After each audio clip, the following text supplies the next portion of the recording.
Bonjour les amis, Jim est là aujourd'hui avec un message important pour vous, un message que je crois vous aidera à changer votre vie.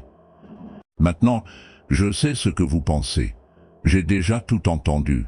Définissez des objectifs, travaillez dur et vous atteindrez le succès. Mais la réalité est que beaucoup d'entre nous ont du mal à définir et à atteindre nos objectifs. Nous commençons avec de grandes intentions, mais quelque part en cours de route, nous perdons de l'élan et nous finissons par revenir à la case départ. Si cela vous semble familier, alors vous n'êtes pas seul. En fait, des millions de personnes ont du mal à définir des objectifs et échouent à atteindre leurs résultats souhaités. Mais voici la bonne nouvelle, en écoutant ce message, vous pouvez changer les choses. Je partagerai avec vous les 5 principales raisons pour lesquelles vous continuez à échouer dans la définition d'objectifs et comment les surmonter. Ce sont les mêmes principes qui m'ont aidé, ainsi que de nombreux autres, à réussir dans notre vie personnelle et professionnelle. Alors, préparez-vous à prendre des notes et plongeons dans les 5 raisons pour lesquelles vous continuez à échouer dans la définition d'objectifs. Le numéro 5 est des attentes irréalistes. Lors de la définition d'objectifs, nous vivons dans un monde où nous sommes constamment bombardés de messages de gratification instantanée et de succès du jour au lendemain. Nous voyons des gens sur les réseaux sociaux vivre des vies apparemment parfaites, atteignant un grand succès et une grande richesse en peu de temps. Et il est facile de tomber dans le piège de penser que nous aussi pouvons atteindre nos objectifs aussi rapidement et facilement. Mais la vérité est que ces attentes irréalistes peuvent être néfastes pour notre croissance personnelle et notre succès. Permettez-moi de vous poser cette question. Avez-vous déjà fixé un objectif pour vous-même et vous êtes-vous senti déçu ou découragé lorsque vous ne l'avez pas atteint aussi rapidement que vous l'aviez espéré? Vous êtes-vous déjà comparé à quelqu'un d'autre et avez-vous eu l'impression de prendre du retard? Je sais que oui. Et c'est parce que nous avons été conditionnés à croire que le succès est une ligne droite, un voyage rapide et facile. Mais la réalité est que le succès est une route sinueuse, pleine de hauts et de bas.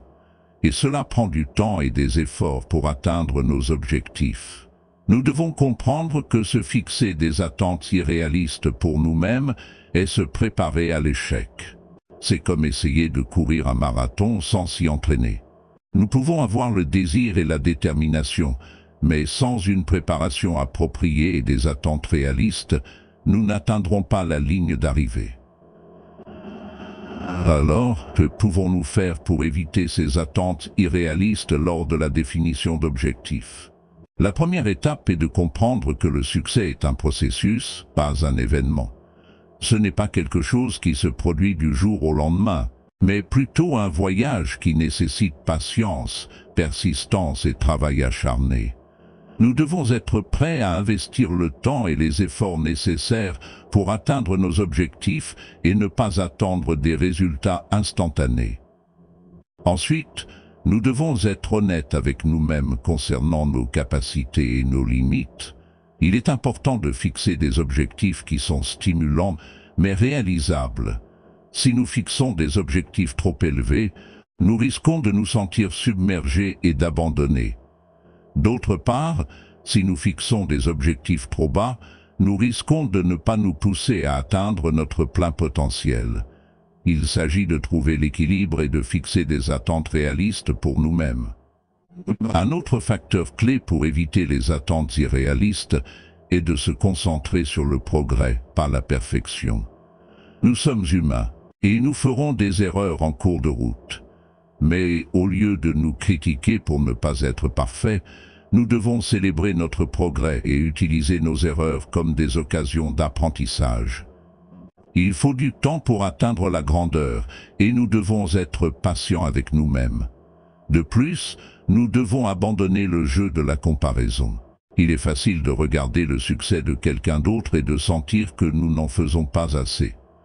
Mais la vérité est que le voyage de chacun est différent. Nous avons tous nos propres forces et faiblesses, et nous devons nous concentrer sur notre propre progrès et ne pas le comparer à celui des autres. Comme l'a dit Theodore Roosevelt, la comparaison est le voleur de joie. Ne permettons pas à la comparaison de nous voler notre joie et notre motivation. Enfin, nous devons avoir un état d'esprit positif.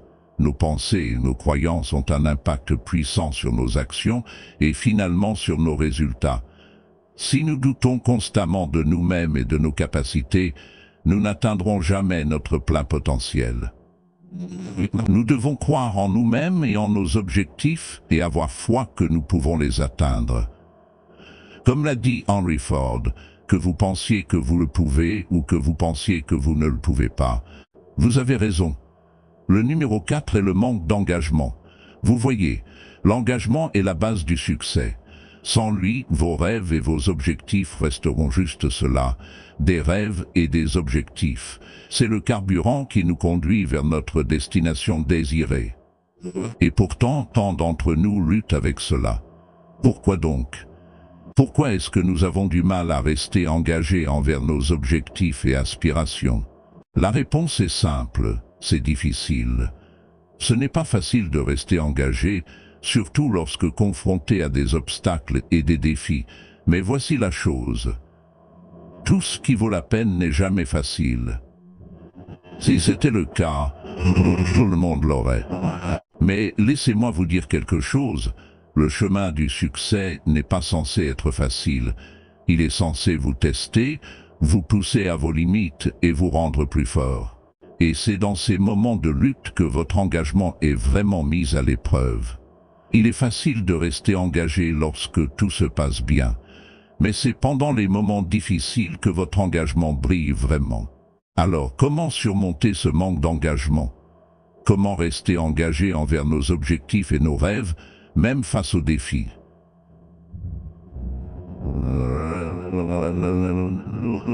La première étape est d'avoir une vision claire. Vous devez savoir exactement ce que vous voulez accomplir. Sans une vision claire, votre engagement vacillera et vous serez facilement influencé par les distractions et les obstacles. Une fois que vous avez une vision claire, la prochaine étape est de fixer des objectifs spécifiques et atteignables. Ces objectifs doivent être assez stimulants pour vous pousser, mais aussi assez réalistes pour que vous croyiez que vous pouvez les atteindre. Écrivez-les, rendez-les tangibles et tenez-vous en responsable.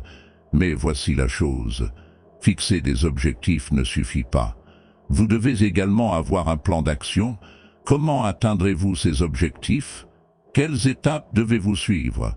Quelles sont les ressources dont vous avez besoin? Avoir un plan non seulement vous permettra de rester sur la bonne voie, mais vous donnera également un sentiment de direction et de but. Maintenant, je sais ce que certains d'entre vous peuvent penser. Mais Jim, j'ai essayé tout ça, et je lutte toujours avec l'engagement. Eh bien, mes amis, il est temps de changer votre état d'esprit. Vous voyez, l'engagement n'est pas quelque chose que vous avez, c'est quelque chose que vous faites. C'est un choix quotidien que vous faites, un engagement envers vous-même et vos objectifs. Et laissez-moi vous dire quelque chose. L'engagement n'est pas toujours facile. Il y aura des jours où vous n'aurez pas envie de faire le travail, où vous voudrez abandonner, où vous douterez de vous-même. Mais c'est pendant ces moments que vous devez vous rappeler pourquoi. Pourquoi avez-vous fixé ces objectifs en premier lieu? Quelle est votre vision ultime? Et surtout, que se passera-t-il si vous abandonnez? Et je peux vous garantir que si vous abandonnez vos objectifs et vos rêves, vous le regretterez pour le reste de votre vie. Mais si vous restez engagé, si vous surmontez les moments difficiles, si vous continuez à avancer, les récompenses seront bien plus grandes que vous ne pouvez jamais l'imaginer. Mais voici la chose.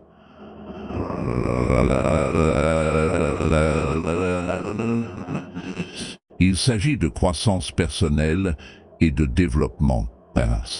Il s'agit de devenir la meilleure version de vous-même.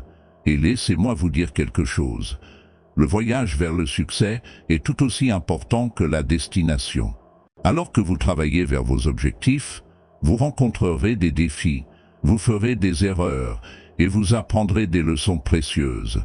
Embrassez ces moments car ce sont eux qui vous façonneront en la personne que vous êtes censé être. Le numéro 3 est de ne pas avoir de plan lors de la définition d'objectifs. Ou plus précisément, les conséquences de ne pas avoir de plan lorsqu'il s'agit de définir des objectifs. En me tenant ici aujourd'hui, je me souviens d'une citation d'Antoine de Saint-Exupéry.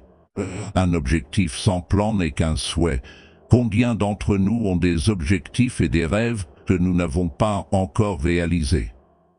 Combien d'entre nous avons pris des résolutions au début de l'année pour nous retrouver au même endroit à la fin? Je crois qu'une des raisons à cela est le manque d'un plan adéquat. Vous voyez, fixer des objectifs est facile. Nous avons tous des rêves et des désirs que nous voulons réaliser. Cependant, c'est l'exécution de ces objectifs qui sépare les réussites des échecs. Et une partie cruciale de l'exécution est d'avoir un plan.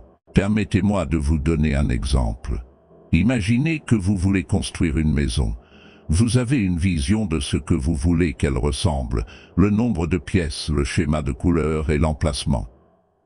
Mais si vous n'avez pas de plan ou de schéma, comment allez-vous donner vie à cette vision? Comment saurez-vous par où commencer? Quels matériaux utiliser et combien de temps cela prendra? C'est la même chose avec nos objectifs. Sans plan, nous errons simplement, espérant trouver le succès. Mais laissez-moi vous dire ceci. Un plan n'est pas censé être rigide. Il est censé être un guide, une carte routière qui vous mènera à votre destination désirée. Et tout comme un GPS, il peut être ajusté et recalibré selon les besoins. Avoir un plan lors de la définition des objectifs ne consiste pas à se restreindre. Il s'agit de se donner une direction et un but. Il s'agit de prendre le contrôle de sa vie et de faire des choix intentionnels qui vous mèneront là où vous voulez être. Mais que se passe-t-il lorsque nous n'avons pas de plan? Lorsque nous abordons nos objectifs de manière désorganisée, sans aucune direction ou stratégie? Eh bien, la première conséquence est que nous perdons du temps. Le temps est notre atout le plus précieux et nous ne pouvons pas nous permettre de le gaspiller. Sans plan, nous nous retrouvons à tourner en rond, à essayer différentes choses, mais sans jamais faire de réel progrès. Et avant que nous nous en rendions compte, une autre année a passé, et nous ne sommes pas plus près de nos objectifs. La deuxième conséquence de ne pas avoir de plan est que nous sommes facilement distraits. Nous vivons dans un monde où les distractions sont partout, les réseaux sociaux, Netflix et les notifications sans fin. Sans plan, nous sommes plus susceptibles de céder à ces distractions et de perdre de vue ce qui compte vraiment pour nous. Nous devenons réactifs plutôt que proactifs, laissant les facteurs externes dicter nos actions plutôt que nos propres intentions. Et la troisième conséquence est que nous devenons démotivés. Lorsque nous ne voyons aucun progrès vers nos objectifs, nous commençons à douter de nous-mêmes et de nos capacités. Nous commençons à nous demander si nos rêves sont même réalisables. Et cette démotivation peut nous amener à abandonner nos objectifs complètement. Mais mes amis, cela ne doit pas être ainsi. Il n'est pas trop tard pour changer les choses. Il n'est pas trop tard pour commencer à progresser vers vos objectifs. Et tout commence par avoir un plan. Alors, comment créons-nous un plan pour nos objectifs? Vous ne pouvez pas créer de plan si vous ne savez pas ce que vous visez. Prenez un peu de temps pour réfléchir à vos objectifs et écrivez-les. Soyez spécifiques et assurez-vous qu'ils sont en accord avec vos valeurs et passions. La deuxième étape consiste à diviser vos objectifs en tâches plus petites et gérables. Cela les rendra moins écrasants et plus réalisables. Pensez-y comme à l'ascension d'une montagne. Vous ne commencez pas par le sommet, vous avancez pas à pas. La troisième étape est de fixer une échéance pour chaque tâche.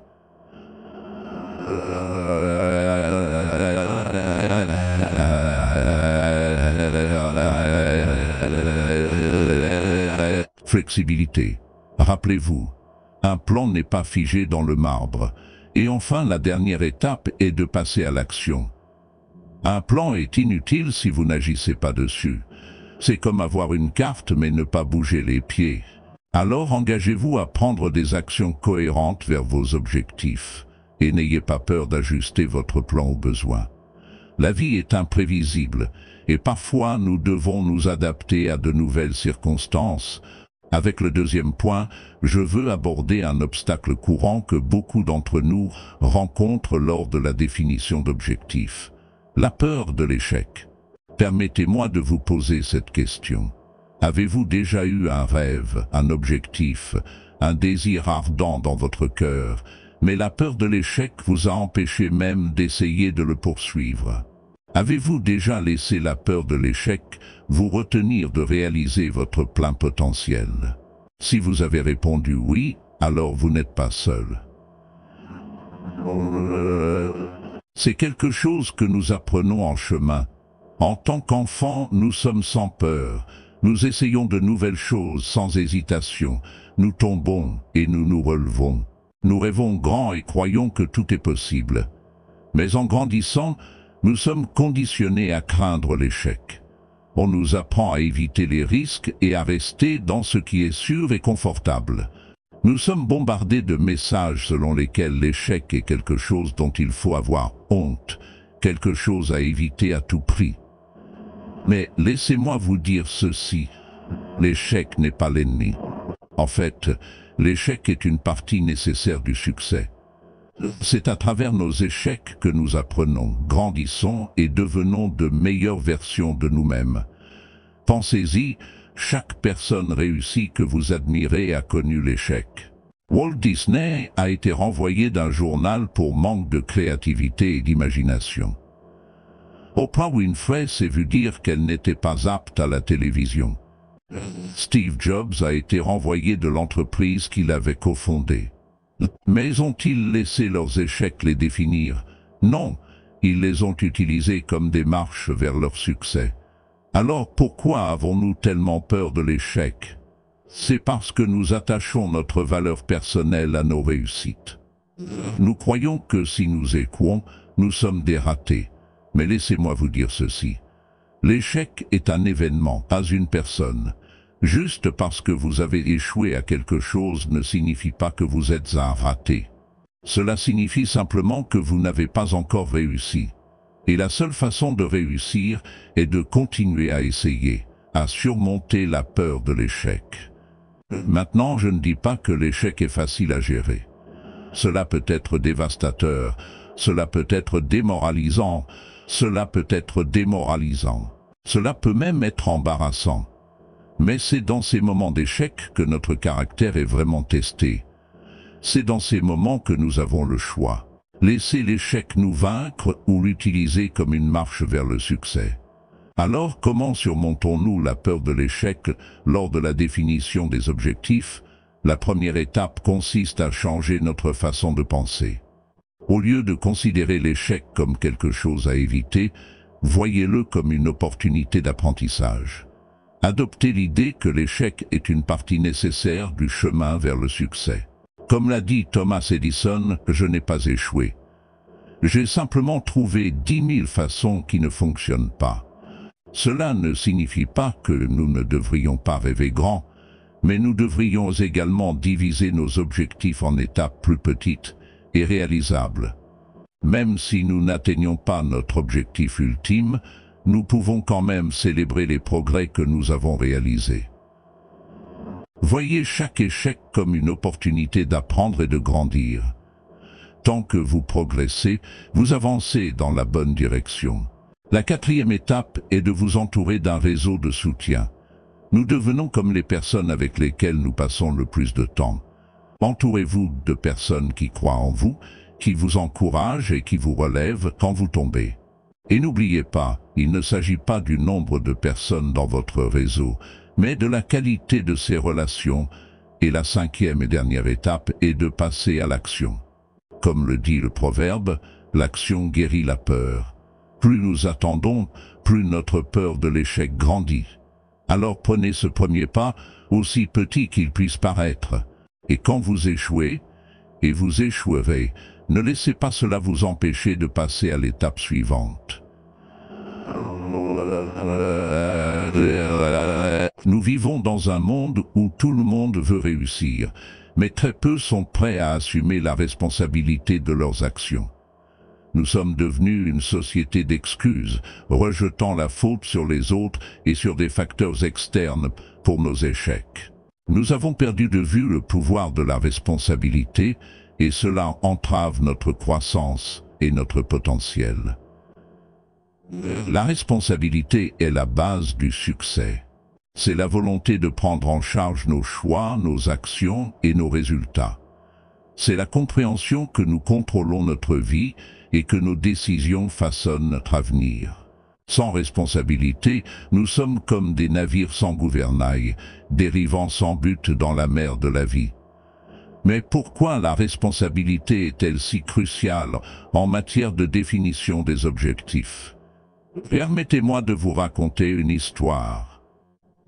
Imaginez deux individus, John et Sarah, ayant tous deux le même objectif de perdre 20 livres. John se fixe comme objectif de perdre 20 livres en 3 mois et se tient responsable. Il établit un plan, suit ses progrès et apporte les ajustements nécessaires en cours de route. Sarah, quant à elle, se fixe le même objectif mais ne se tient pas responsable. Elle trouve des excuses, saute des entraînements et se laisse aller à des choix alimentaires malsains. Après 3 mois, John a réussi à perdre 20 livres, tandis que Sarah n'en a perdu que 5. Qu'est-ce qui a fait la différence? La responsabilité. John a pris la responsabilité de ses actions et est resté engagé dans son objectif, tandis que Sarah a laissé les excuses et le manque de responsabilité se mettre en travers de son chemin. Maintenant, permettez-moi de vous demander qui, selon vous, ressentira un sentiment d'accomplissement et de fierté. Qui aura plus de confiance et de motivation pour définir et atteindre des objectifs plus importants? Il est évident que la responsabilité est la clé du succès.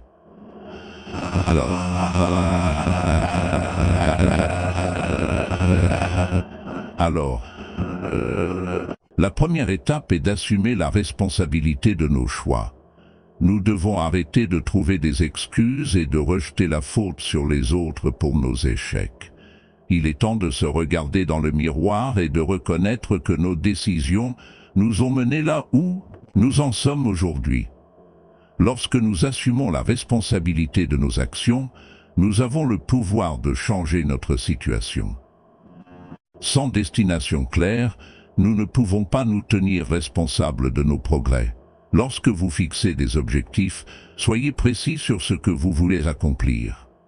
Élaborez un plan et fixez un calendrier. Cela vous donnera une feuille de route à suivre et vous permettra de suivre vos progrès. Mais fixer des objectifs et assumer la responsabilité ne suffit pas. Nous devons également avoir le courage de nous tenir responsables. Il faut du courage pour admettre lorsque nous avons déçu nos attentes. Il faut du courage pour admettre nos erreurs et apporter les changements nécessaires. Mais c'est ce courage qui nous poussera à grandir et à atteindre nos objectifs. Un autre aspect crucial de la responsabilité est d'avoir un système de soutien. Nous avons tous besoin de quelqu'un qui nous tiendra responsables et nous poussera à être la meilleure version de nous-mêmes. Cela peut être un ami, un mentor ou un coach. Avoir quelqu'un avec qui partager nos objectifs et nos progrès peut nous fournir la motivation et l'encouragement dont nous avons besoin pour rester sur la bonne voie. Je comprends que la responsabilité peut être intimidante. Cela signifie assumer la responsabilité de nos échecs et admettre quand nous avons déçu. Mais laissez-moi vous dire que les récompenses de la responsabilité dépassent de loin la peur. Lorsque nous nous tenons responsables, nous devenons les maîtres de notre destin. Nous prenons le contrôle de nos vies et avons le pouvoir de façonner notre avenir. La responsabilité construit également le caractère et l'intégrité. Lorsque nous assumons la responsabilité de nos actions, nous devenons des individus dignes de confiance et fiables. Nous devenons des leaders qui inspirent et motivent les autres à prendre en charge leur vie. Mais surtout, la responsabilité mène au succès. Nous ne sommes plus freinés par les excuses et les facteurs externes. Nous devenons concentrés et déterminés à atteindre nos objectifs, et rien ne peut nous arrêter. Les années, alors que nous continuons notre parcours de développement personnel, je vous exhorte à cultiver la responsabilité dans vos vies. Assumez la responsabilité de vos choix, fixez des objectifs clairs et spécifiques. Ayez le courage de vous tenir responsable et entourez-vous d'un réseau de soutien. Rappelez-vous, la responsabilité est la clé du succès, et c'est à chacun de nous de libérer son pouvoir. Dans la deuxième partie de cette série, nous plongerons plus profondément dans le développement personnel et comment il est lié à la responsabilité. Mais pour l'instant, je vous laisse avec cette citation du grand Zig Ziglar. La responsabilité est la colle qui lie l'engagement au résultat. Alors, engageons-nous tous à être responsables de nos objectifs et observons comment nous atteignons le succès au-delà de nos rêves les plus fous. Merci. Mesdames et messieurs, c'est un privilège de m'adresser à vous aujourd'hui. Je suis ici pour discuter de l'un des plus grands périls auxquels nous sommes confrontés dans la vie. Le risque de nous installer dans nos zones de confort. La vie nous présente deux chemins, le chemin de la grandeur ou le chemin de la médiocrité. Le chemin de la grandeur exige du travail acharné, de la dévotion et un désir constant de s'améliorer et de devenir la meilleure version de nous-mêmes. En revanche, le chemin de la médiocrité est bien plus facile, il est confortable, sûr et demande un effort minimal, mais ne vous y trompez pas, mes amis.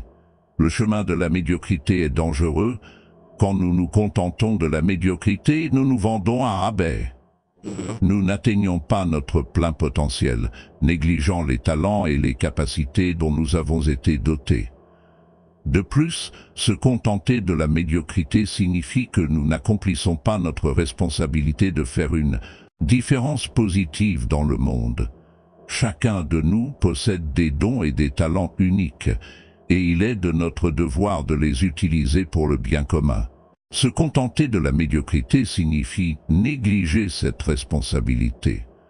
Ne pas faire de différence et laisser derrière nous un héritage dont nous ne pouvons pas être fiers.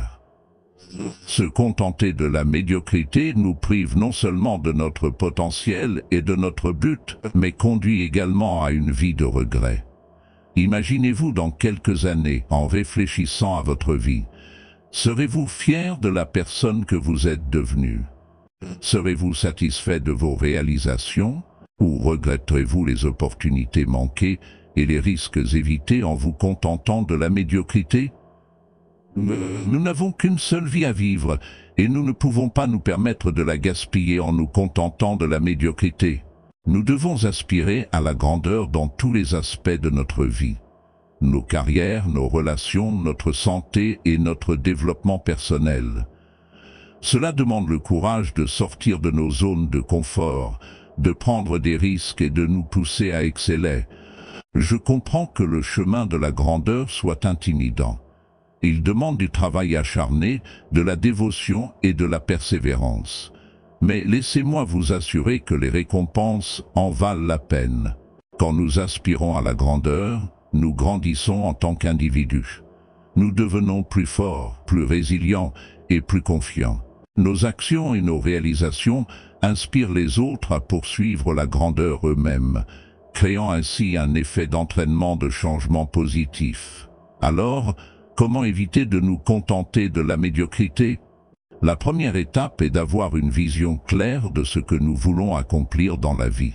Nous devons fixer des objectifs, définir notre but et tracer un chemin vers le succès.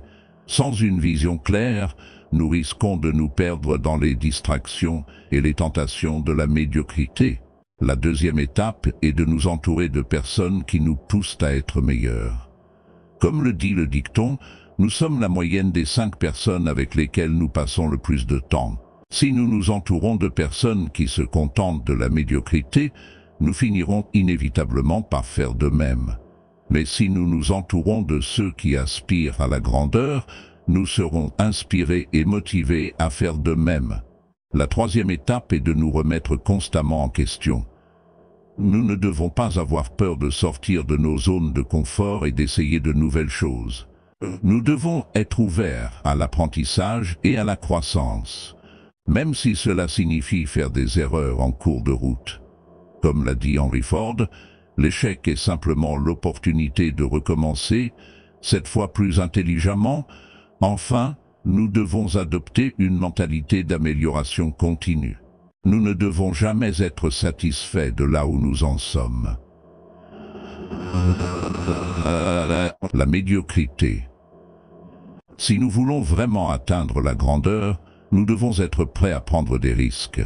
Pas des risques imprudents et impulsifs, mais des risques calculés qui ont le potentiel d'apporter des changements positifs dans nos vies. Je partagerai une histoire personnelle pour illustrer ce point. Quand j'avais dans la vingtaine, j'ai travaillé comme magasinier dans un petit magasin. Bien que j'étais satisfait de mon travail, au fond de moi, je savais que je voulais plus. Je voulais réussir et faire une différence dans le monde. Alors, j'ai pris un risque. J'ai quitté mon emploi et j'ai démarré ma propre entreprise. C'était une décision effrayante. Mais c'était aussi la meilleure décision que j'ai jamais prise. Cette entreprise est finalement devenue une entreprise multimillionnaire et a changé ma vie pour toujours. Si j'avais joué la sécurité et été resté dans mon emploi confortable, je n'aurais jamais atteint le niveau de succès et d'épanouissement que j'ai aujourd'hui. Cela m'a enseigné des leçons précieuses, m'a poussé hors de ma zone de confort et m'a finalement conduit là où je suis aujourd'hui. Mais demandez-vous, qu'est-ce qui est le plus effrayant? Prendre un risque ou vivre avec des regrets?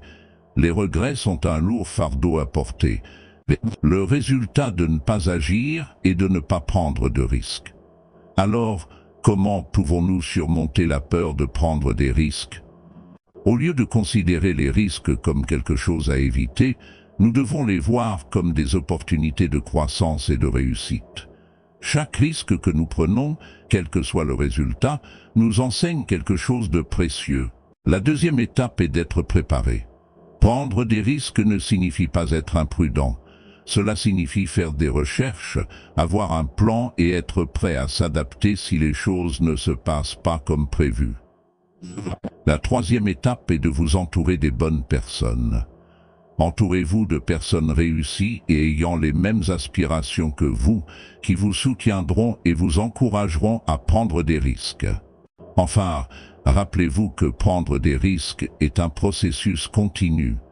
En grandissant et en évoluant, nos objectifs et nos rêves évoluent également, et cela nécessite de prendre de nouveaux risques. Nous devons être prêts à nous remettre constamment en question et à sortir de notre zone de confort si nous voulons continuer à grandir et à réaliser tout notre potentiel.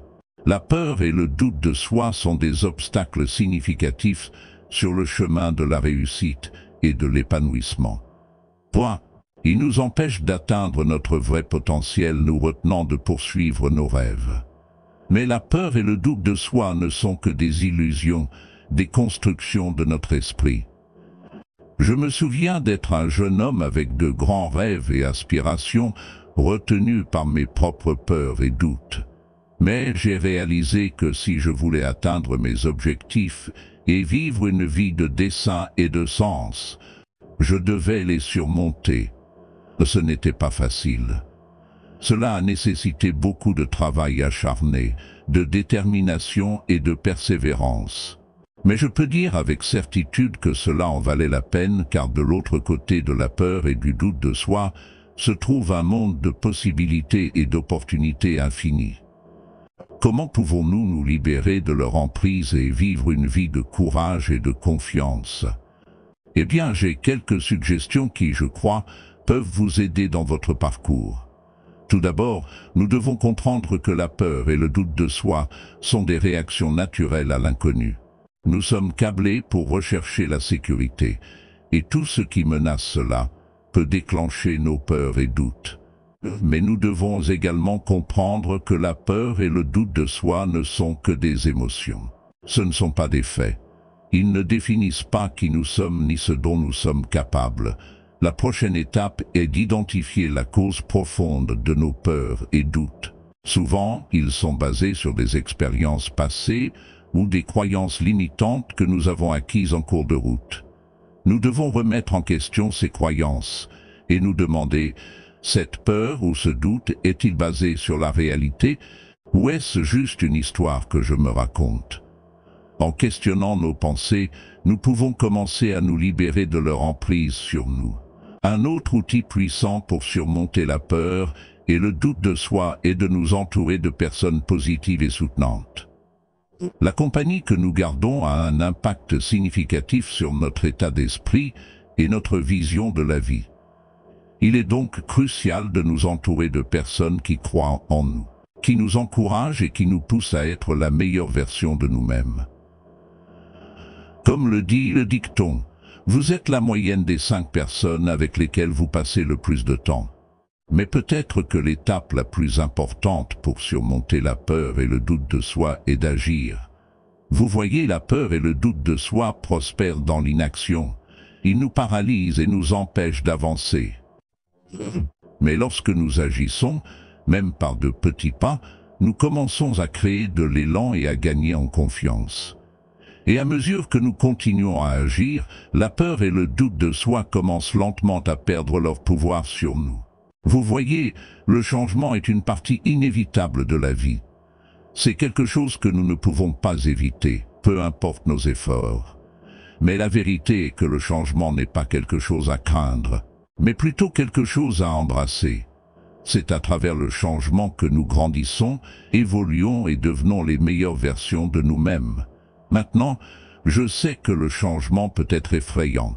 Il peut être inconfortable et même douloureux parfois.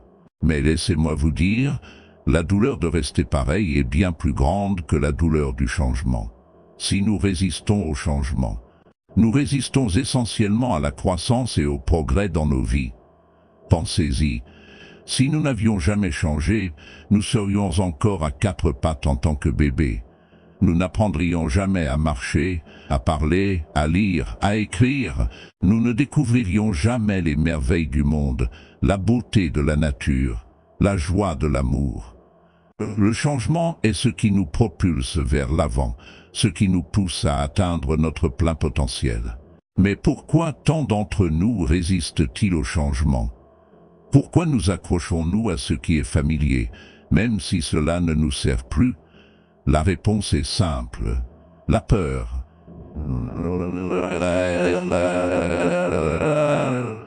La peur de l'inconnu, la peur de l'échec, la peur du malaise. Nous sommes des créatures d'habitude, et le changement perturbe nos routines et nos zones de confort. Mais laissez-moi vous dire, la peur n'est rien d'autre qu'une fausse preuve apparemment réelle. C'est juste une illusion qui nous retient de vivre nos meilleures vies. Pour vraiment embrasser le changement, nous devons d'abord changer notre état d'esprit. Nous devons changer notre perspective et voir le changement comme une opportunité de croissance, plutôt que comme une menace. Nous devons lâcher prise de la peur et avoir confiance dans le processus de la vie. Comme le dit le dicton, la seule constante dans la vie est le changement. Alors pourquoi ne pas l'embrasser et en tirer le meilleur parti? Maintenant, je ne dis pas que le changement est facile, cela demande du courage, de la détermination et une volonté de sortir de nos zones de confort. Mais laissez-moi vous dire, les récompenses de l'embrassement du changement sont incommensurables. Lorsque nous embrassons le changement, nous nous ouvrons à de nouvelles expériences, de nouvelles opportunités et de nouvelles possibilités. Nous nous permettons d'apprendre, de grandir et de devenir les meilleures versions de nous-mêmes. Pensez à certaines des personnes les plus réussies au monde. Ils ne sont pas arrivés là où ils en sont en restant stagnants et en résistant au changement. Ils ont embrassé le changement, ils se sont adaptés et ils ont évolué. Ils ont pris des risques, ils ont échoué, mais ils ont continué d'avancer. Ils ont compris que le changement n'est pas un revers, mais une marche vers le succès. Alors, comment embrassons-nous le changement dans nos propres vies? La première étape est d'identifier ce qui doit changer. Quels aspects de votre vie ne vous satisfont pas? Quels aspects de votre vie ne vous satisfont pas? Quelles habitudes ou quels schémas vous retiennent? Une fois que vous avez identifié ces aspects, la prochaine étape est de passer à l'action. Il ne suffit pas de reconnaître le besoin de changement. Nous devons le poursuivre activement, et je sais que le changement peut être écrasant. On a l'impression qu'on doit transformer complètement notre vie du jour au lendemain, mais ce n'est pas le cas. Le changement est un processus, et il commence par de petits pas, constants. Tout comme une chenille se transforme en papillon, le changement se produit progressivement. Alors commencez par un petit pas, puis un autre et un autre. Avant de vous en rendre compte, vous aurez fait des progrès significatifs vers le changement souhaité. Un autre aspect important de l'embrassement du changement est de vous entourer de positivité et de soutien. Trouvez un mentor ou un ami qui a embrassé avec succès le changement et cherchez leur guidance. Entourez-vous de personnes qui vous élèvent et vous encouragent plutôt que de vous abattre. Et surtout, soyez gentil et patient avec vous-même. Le changement prend du temps et il est normal de trébucher et de faire des erreurs en chemin. L'important est de continuer à avancer. Nous vivons dans une société qui cherche constamment le confort et la commodité. Nous nous sommes habitués à la gratification instantanée et au chemin de moindre résistance. Mais je suis là pour vous dire que la plus grande croissance et réussite dans la vie est de l'acceptation de l'inconfort. Permettez-moi de vous poser cette question. Avez-vous déjà accompli quelque chose de grand en restant dans votre zone de confort? Avez-vous déjà réalisé vos rêves en jouant la sécurité et en évitant toute forme d'inconfort? J'en doute fortement. Vous voyez, l'inconfort n'est pas quelque chose à craindre. C'est quelque chose à embrasser. C'est un signe que vous vous poussez, que vous vous mettez au défi et que vous grandissez. Sans inconfort, il ne peut y avoir de croissance. Pensez-y, lorsque vous allez à la salle de sport et soulevez des poids, vous mettez intentionnellement votre corps dans l'inconfort. Mais c'est à travers cet inconfort que vos muscles grandissent et deviennent plus forts. Le même principe s'applique à la vie. Lorsque vous faites face à l'inconfort, vous renforcez votre caractère, votre état d'esprit et votre capacité à relever les défis. C'est une honte pour un homme de vieillir sans voir la beauté et la force dont son corps est capable.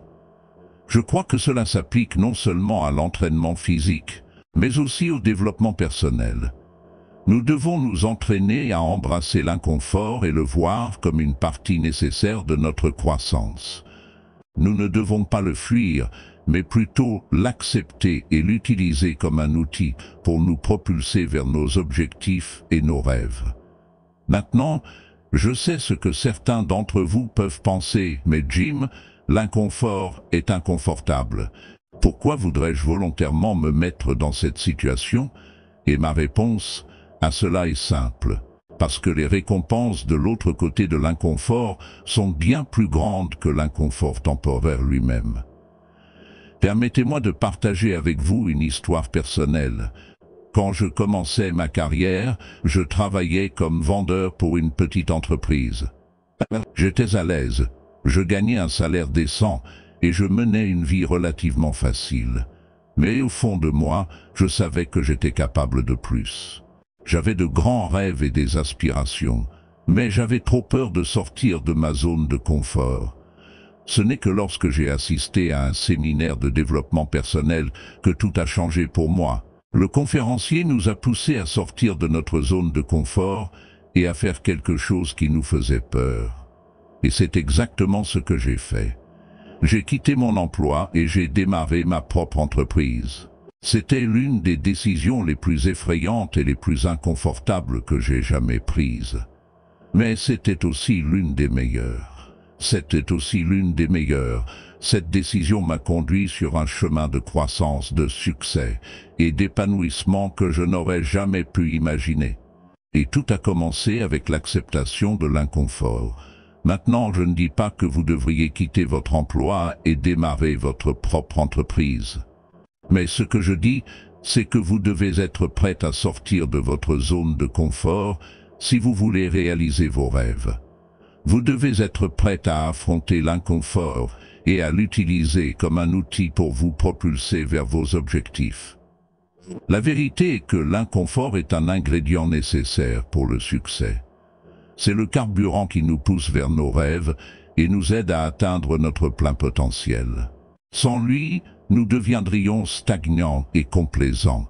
J'entends souvent des gens dire qu'ils veulent réussir, mais qu'ils ne veulent pas endurer l'inconfort qui l'accompagne. Mais la réalité est que le succès et l'inconfort vont de pair. Vous ne pouvez pas avoir l'un sans l'autre. Alors, mon défi pour vous aujourd'hui est d'embrasser l'inconfort, cherchez-le, accueillez-le et utilisez-le à votre avantage. Que ce soit en essayant quelque chose de nouveau, en relevant un nouveau défi ou en sortant de votre zone de confort, faites-le avec courage et détermination, parce que de l'autre côté de l'inconfort se trouve la croissance, le succès et l'épanouissement. Dans la deuxième partie de cette série, nous approfondirons le sujet du développement personnel et de comment il est lié à l'acceptation de l'inconfort. Mais pour l'instant, je veux que vous réfléchissiez à ce discours et que vous vous demandiez: suis-je prête à embrasser l'inconfort pour réaliser mes rêves? Rappelez-vous.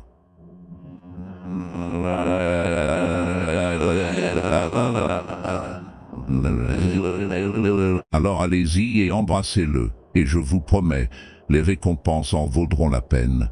Merci.